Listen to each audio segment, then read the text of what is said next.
Yeah. That's the thing. Did you hear I mean, that cops guy are kind of the same way. tell Joe Biden? Yeah, I heard that. Come on, man. Yeah. Give me a break. He's like, you work for me. I don't work for... And he, like, caught himself. He's like, come on, man. Yeah. Because he does, Pretty right? funny. Yeah, I mean, right now, no, he doesn't. But, I mean, he's going around campaigning, trying to get people to vote for him to work for them, you know? Right now, he doesn't do anything. Right now, fucking unemployed dirtbag, dude. Dude, he is losing it. Every week kind of gets noticeably worse. Yeah. I was watching something, and he was, like, saying... He just says, like, quarter sentences, and I'm like... And it's easy for news on either side to, like, take people out of context and make them look dumb because they talk so much on camera. Like, even us, like, someone could fucking cut this shit up and take one thing that you say and be like, he said this totally wrong. And maybe it was wrong, but in the context of what we were talking about, it maybe didn't sound wrong or like, oh, okay, I see what he was saying before or after that. Yep. But when it's every week, like literally every time he's on camera, they can cut something out of it and be like, what the fuck is this? And it's not like, some of it's gaffes where it's like, okay, you know, like the really bad one when he said, it was a while ago, but he said, poor kids, something about poor kids, and he said poor kids have the same smartness as white kids or something like that. Something about poor and white, but he clearly meant to say white and black or poor and rich or whatever, but it came out as him like thinking that all black people are poor. Right. And like, that's a horrible gaffe to make, but if you said it, you know, it's just a gaffe. But then he has like 100 other fucking things just like that are just as bad. And you're like, fuck, maybe something ain't right with him. And then if you actually listen to him in full context yourself, not just watching news clips, but at the debates or the shit that he's been doing at home now because he's quarantined and shit. And you're right. Like all the shit that he says, fucking quarter sentences, and then he loses his train of thought and just goes, oh, anyways.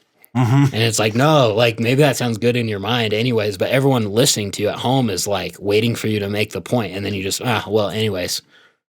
Yeah, like Joe Rogan was saying, he would get fucking annihilated by Trump. Oh, yeah. How he's like, Trump, that's what he's best at, is going off the cuff, you know? Yeah.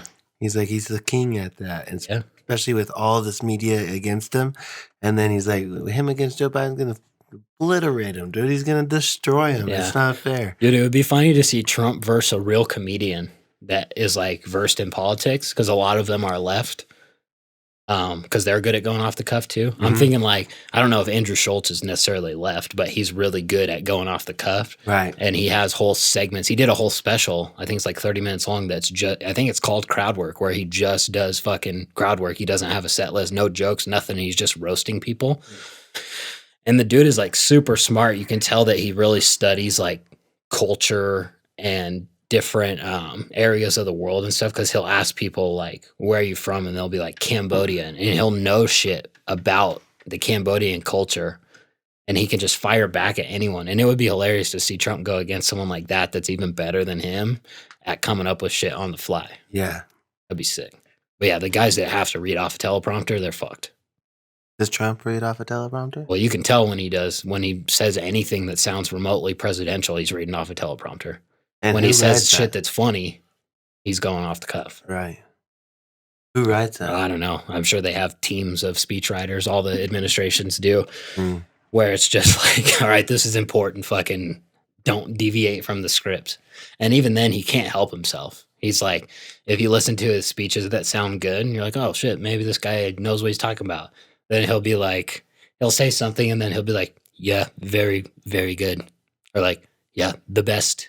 Some of the best. Like he'll just throw in little phrases like that where he has to like try to emphasize, almost like he hasn't read the speech, which he probably fucking hasn't before. And then he's like agreeing with himself. Like, this is what we did. And he's like, yep, that was really good. And he keeps going, dude. It's pretty funny. So crazy. I saw a picture of him when he was being criticized about saying China virus. It was, did I show you the picture? I saw it. I know what you're talking about. Yeah, on the thing he was reading off, he crossed off whatever and put China or something instead of Corona. See, I'm like that. I don't know if that's real. What?